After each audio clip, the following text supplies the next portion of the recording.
On Monday morning, Wu Dajiang once again called in Zhou Mao into his office and gave him a severe reprimand.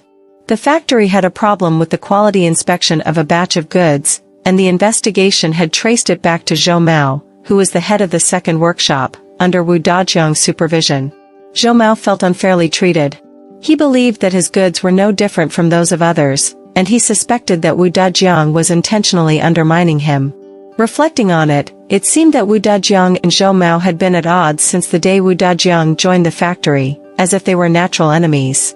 This situation had been ongoing for 2 months.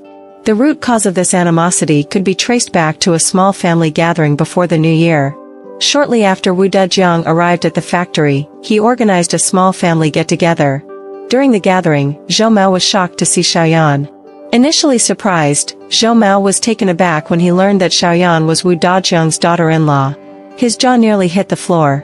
In his younger days, Zhou Mao had been a bit of a ladies' man, and Xiaoyan had been one of his previous girlfriends, among others he could hardly recall. The only vivid memory he had was that this woman had once taken sleeping pills because he had broken up with her. So, when Xiaoyan saw Zhou Mao at the gathering, she hesitated for a moment. Zhou Mao noticed a hint of sorrow in her eyes. Since that day, Wu Dajiang had been hostile to Zhou Mao, constantly finding fault with him, undermining him, and singling him out during meetings. It's often said that love can lead to hatred. Zhou Mao pondered on it and acknowledged his past wrongdoing towards Xiaoyan. They had been in a relationship for a few months, during which they had shared an intimate connection, but in the end, he had walked away. Women tend to become more infatuated with men who scorn them. In a fit of anger, Xiaoyan had taken sleeping pills, and thanks to prompt medical attention, her life was saved. However, from that moment on, she had absolutely given up on Zhou Mao. This must be Xiaoyan's doing behind the scenes, Zhou Mao thought. He resented himself for his past actions and, consequently, grew to resent both Xiaoyan and Wu Dajiang. But quitting his job was not an option. He had a family to support, and their livelihood depended on his modest income. His daughter was about to enter college the following year, which meant additional expenses. Therefore, for now, he had to endure, and endure some more. However, Zhou Mao's patience only seemed to embolden Wu Dajiang further. The factory had adopted a modern management approach, implementing a performance-based firing system, starting with middle management.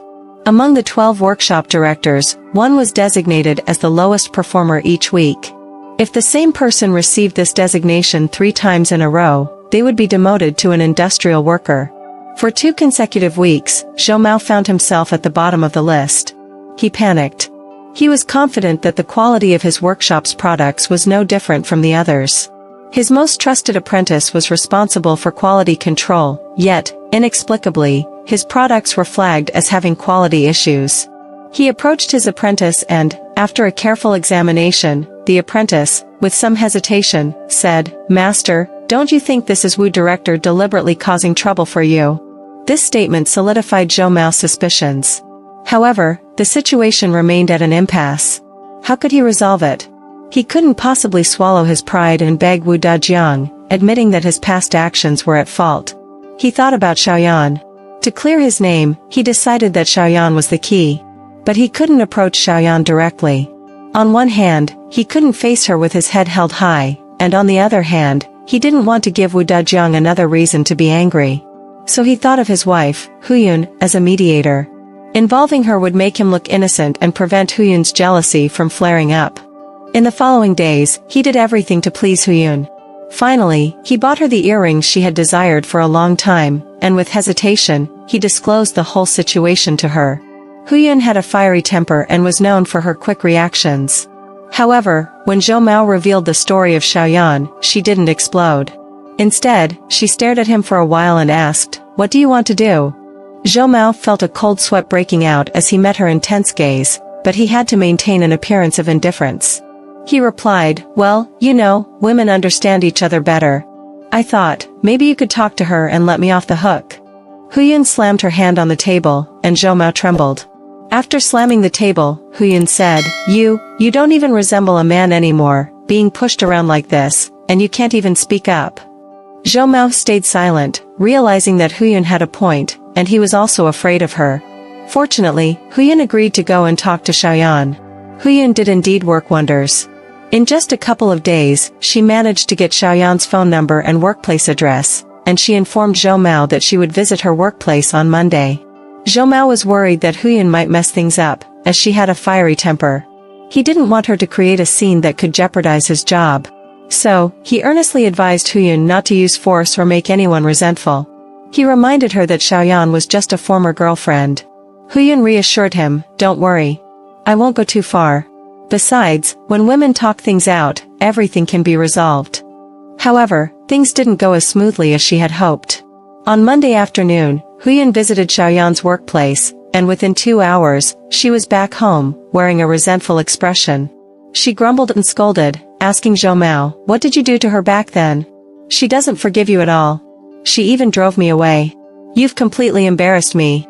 Zhou Mao, who had never dared to bring up the past with Huyan, stammered, unable to respond to her accusations. Huyan handed a piece of paper to Zhou Mao with a WeChat ID written on it, saying, "I can't help you anymore. Add her on WeChat and sort it out yourself. Clean up your own mess." To his surprise, the situation had circled back to him, and Zhou Mao couldn't help but hate himself even more. However, the issue needed to be resolved. Otherwise, Wu Dajiang's axe could fall at any time, and Zhou Mao was already in his 40s, he couldn't afford to be reckless. Trembling, he added Xiaoyan on WeChat. It took until the afternoon for Xiaoyan to accept his request. Immediately, Zhou Mao began with 3 apologies, displaying his sincerity. After a long pause, Xiaoyan responded, "Apologies for what?" Zhou Mao replied, "I was wrong in the past. It's true. Please forgive me. Let me off the hook. Now, I have responsibilities both above and below, and I hope you can convince Director Wu to stop targeting me.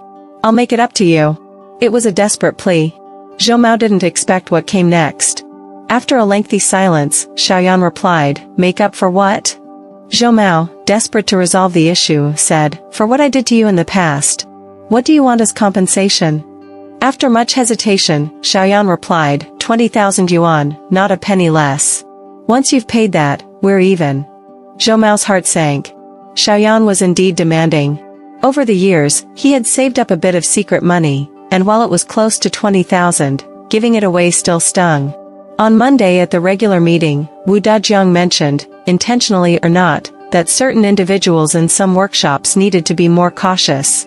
He emphasized that the company's performance-based firing system was not to be taken lightly. After his statement, he glanced at Zhou Mao. Zhou Mao was seething with anger, but he knew that these were the debts of his youth that he had to repay sooner or later. When you make choices in life, you have to face the consequences. Now, it was time for him to pay for his past actions. After returning home, he clenched his teeth and withdrew the money he had saved up in secret.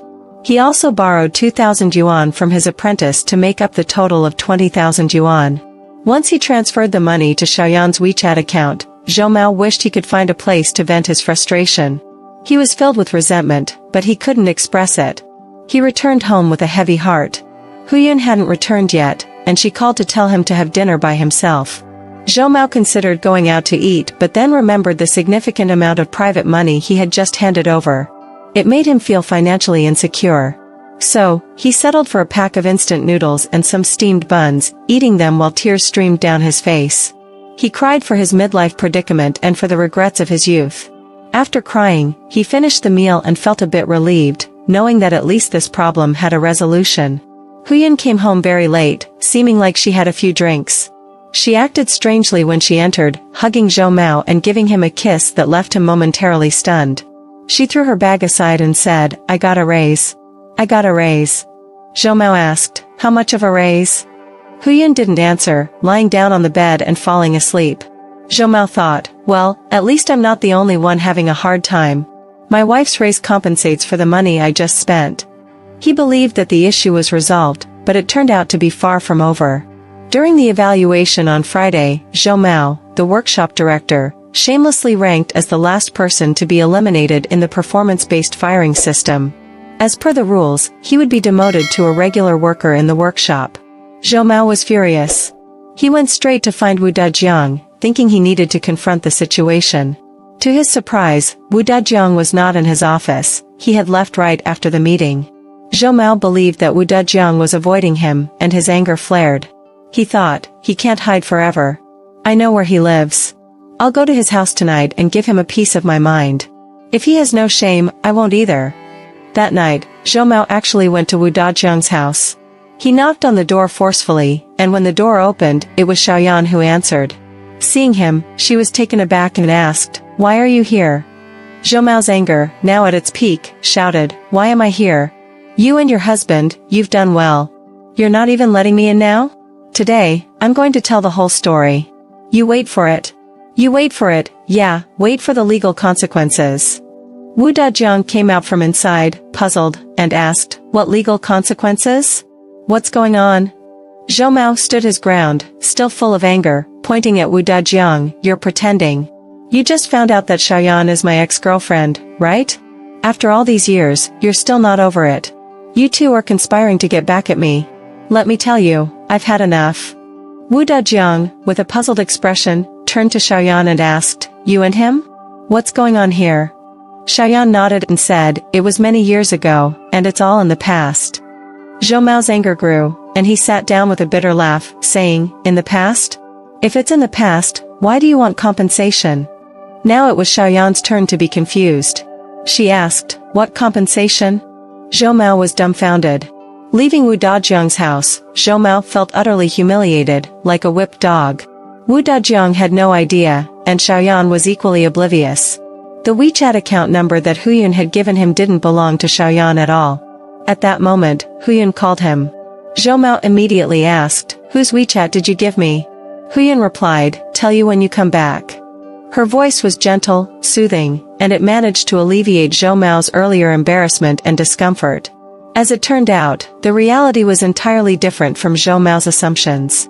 Huyun had indeed visited Xiaoyan and discussed Zhou Mao's confusion. However, Xiaoyan explicitly told Huyun that the past was long gone, and she held no grudge anymore. The two women talked for a while about family, husbands, and grew closer. They even added each other on WeChat. When they exchanged WeChat contacts, Huyun seized the opportunity to create a fake WeChat account, pretending to be Xiaoyan, and gave it to Zhou Mao. To her surprise, Zhou Mao readily accepted it. Initially, Huyun planned to use this fake account to gather information about Zhou Mao's past. However, Zhou Mao immediately brought up the idea of compensation. Huyun was taken aback, as she assumed Zhou Mao had some hidden money. So, she decided to play along and convinced Zhou Mao to pay her the compensation. Once she received the money, she went out with some friends, had drinks, and even sang karaoke, all on Zhou Mao's dime. She felt content with her scheme. When she returned home that night, she couldn't contain her happiness, sharing the news of her raise, which was, of course, funded by Zhou Mao. After being demoted from workshop director to a frontline worker, Zhou Mao realized the true reason behind his fall from grace. He had trusted his apprentice completely, only to be betrayed. His apprentice had manipulated the production process without his knowledge, falsely claiming that other workshops did the same. Moreover, the extra products they produced were sold secretly. In the end, Zhou Mao understood that it wasn't Wu Dajiang undermining him, it was his own misplaced trust in his apprentice. He couldn't help but think about the resentment he had imagined Xiaoyan harboring all those years. However, he realized that this grudge was entirely of his own making, and it had nothing to do with anyone else. People who have a colorful past often overestimate their significance in the memories of others. In reality, the past quickly fades away in a person's heart, and the beauty or ugliness of it loses its grip over time. On the other hand, Huyun seemed to be in high spirits from that day onwards. She always teased Zhou Mao, saying, "Honey, how many ex-girlfriends did you have? Tell me, and I'll go find them. Let's make sure they don't have any illusions." Zhou Mao just snorted and never answered. But when he turned away, he felt a burning sensation on his face.